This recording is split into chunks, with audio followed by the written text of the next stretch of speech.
Let's get going on question 42. This is from a passage about fulgurites, also known as petrified lightning. Above-ground power lines are often struck by lightning, causing power outages, but the effects of lightning on buried power lines went uninvestigated until the 1990s. And our choices here are A, no change, so affects of, B, affects from, C, effects of, and D, effects by. So we're being asked to choose between two different words that sound alike, affect and effect. This is a frequently confused words question. If a question like this shows up on your official SAT, there will only be one of them.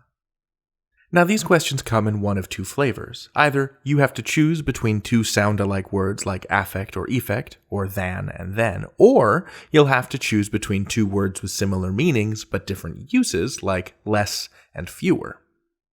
And you'll either know these or you won't. My top tip for questions like these is don't worry. There are many kinds of frequently confused word pairs, and ones that show up on previous tests don't usually show up again that often. And we don't think it's the best use of your time to study them for the SAT. There are simply too many word pairs that might show up, and it will only be a single question.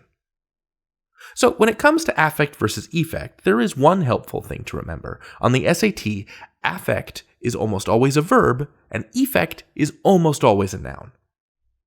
So what is the word doing here? Is it being used as a verb or a noun? The affects of lightning on buried power lines, that's being used as a noun, like special effects of lightning. So right there we can cross out the two affects options, so that's A and B.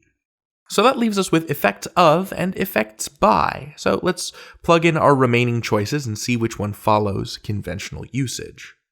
So the effects of lightning on buried power lines, that sounds pretty conventional to me, or the effects by lightning on buried power lines. That doesn't feel like correct usage of that expression. So that leaves us with C. Our answer is effects of.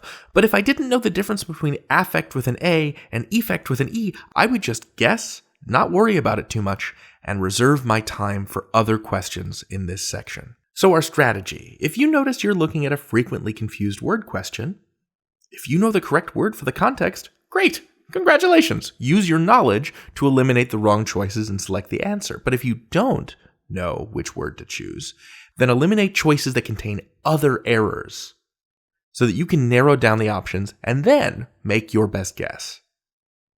We've got a quick guide on the website all about frequently confused words. It's even got a list of many commonly confused word pairs. But again, I would say, don't worry. You've got this.